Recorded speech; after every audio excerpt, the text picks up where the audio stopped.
Jadi intinya memang kita harus tahu pola komunikasi kita sama pasangan itu cocoknya kayak gimana.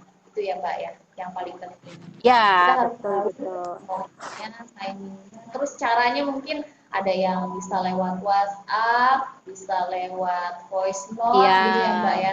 Bisa lewat surat Iya, mungkin benar. ditulis. Ya, bisa Eh, bisa. dan banyak hal sih yang harus sebenarnya kita, apalagi kalau awal-awal nikah gitu ya Mbak ya, itu kan, nah itu nanti saya tolong ingetin ya Mbak ya, ini kan ada pertanyaan nanti untuk yang selanjutnya nih ke bawah, nanti tolong ingetin aja untuk ta'aruf itu ya Mbak ya. Ini kan kita kan mengenal pasangan dengan mesin kecerdasannya ya Mbak, MK-nya. Kalau misalnya untuk ta'aruf, Mm-mm. apa udah ada Mbak cara mengenal pasangannya gitu? Maksudnya dari CV ta'aruf itu dimasukin mesin kecerdasannya, Mbak udah pernah apa namanya menangani klien seperti itu nggak? Yang nanya-nanya gitu, maksudnya, Mbak aku misalnya MK-nya ini, terus calon ta'arufan aku nih lagi ada CV ini itu udah ada belum Mbak yang sampai ke situ?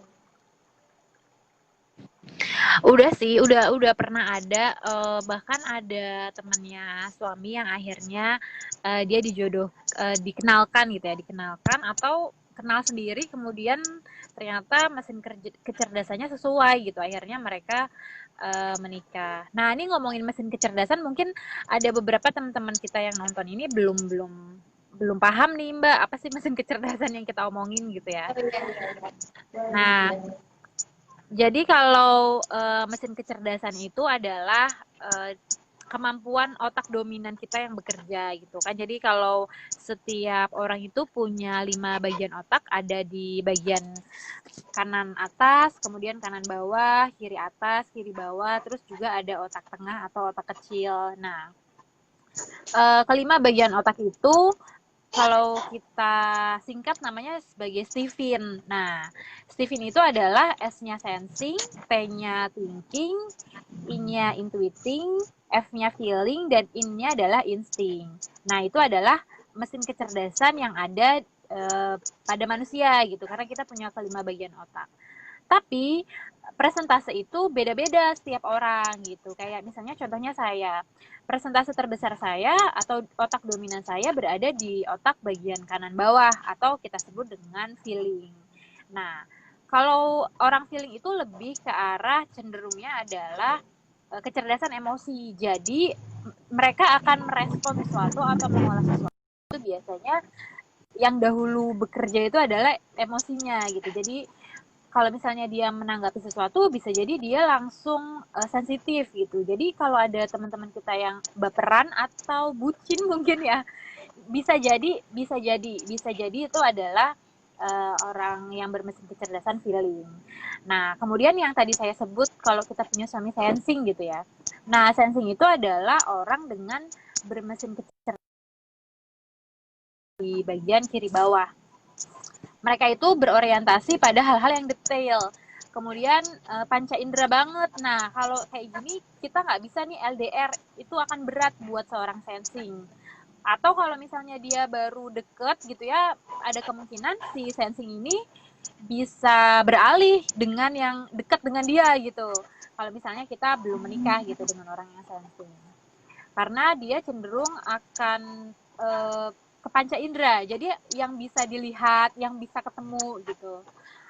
Atau kalau yang udah menikah kemudian pasangannya sensing itu kalau misalnya LDM, long distance married, biasanya dengan video call gitu atau bahkan ada yang akhirnya seminggu sekali menyempatkan untuk pulang gitu. Nah, kemudian ada juga orang-orang yang bermesin kecerdasan thinking. Nah, kalau thinking itu otak dominannya di bagian kiri atas. Nah, mereka itu adalah orang-orang yang logis, terus orang-orang yang analitis. Nah, jadi kalau ngobrol sama mereka to the point juga. Orang thinking, orang sensing kalau ngomong nggak boleh pakai kode-kode karena mereka nggak akan paham gitu. Jadi to the point aja. Jadi kalau pasangan kita itu punya mesin kecerdasan, sensing atau thinking, jadi kita ngomongnya to the point, jangan muter-muter, terus detail yang kita maksud apa gitu. Jadi jangan maksudnya A tapi kita menyampaikannya B, tapi dengan harapan dia paham maksud kita gitu. Nah itu jangan sampai kayak gitu, karena nanti kita bisa kesal sendiri gitu, bisa dongkol. Nah terus kalau ada lagi orang dengan mesin kecerdasan intuiting, itu otak dominannya bekerja pada otak bagian kanan atas. Dia lebih imajinatif gitu ya. Kemudian dia itu punya inhibisi dan eksibisi yang sama rendah. Jadi artinya dorongan dari luar dia tidak mudah dipengaruhi dari luar, tapi hambatan dari dalamnya juga rendah. Artinya kalau dia mau sesuatu ya udah dia kerjakan gitu. Jadi nggak akan ada apa ya namanya halangan gitu ya dari dalam dirinya. Tapi juga rangsangan dari luarnya rendah. Jadi dia lebih sibuk dengan dunianya sendiri, dengan pikirannya sendiri. Nah, kadang-kadang orang intuiting itu kita juga nggak bisa paham apa sih yang dia pikirkan gitu ya. Kadang dia tidak bisa menyampaikan sesuatu itu secara clear. Jadi dia menganggap orang lain paham apa yang dia pikirkan. Nah, kadang-kadang kayak gitu. Ini juga kalau misalnya kita punya pasangan intuiting, biasanya dia punya harus butuh me time atau butuh seperti kegiatan di mana yang biasanya dia lakukan untuk menghibur diri gitu kalau dari aktivitasnya. Apakah dia games, apakah dia punya koleksi mainan. Nah, kadang kita suka memarahi pasangan kita kayak ngapain sih ngumpulin mainan gitu ya, ngapain sih main game gitu. Padahal itu adalah kalibrasinya mereka gitu, supaya daripada mereka nantinya marah-marah atau jenuh justru jadi tidak produktif. Nah sebaiknya kita kalau punya pasangan yang seperti itu memberikan waktu buat mereka untuk bisa menikmati imajinasinya sendiri, apakah dia bermain dengan koleksinya, apakah dia bermain dengan games atau dengan hobinya gitu. Karena pada dasarnya setiap mesin kecerdasan punya kalibrasi masing-masing gitu ya. Nah, untuk yang intuiting tadi, kita perlu memahami karena dia orang yang imajinatif, kadang-kadang dia menyampaikan sesuatu itu juga tidak secara jelas. Dia beranggapan orang lain paham apa yang dia pikirkan. Nah, mungkin kita sendiri juga harus bertanya dengan jelas supaya dia bisa menyampaikannya dengan maksud yang kita pahami gitu, supaya tidak ada miskomunikasi. Nah, terus satu lagi itu adalah orang dengan mesin kecerdasan insting, di mana dia otak dominannya adalah otak kecil atau otak bagian tengah.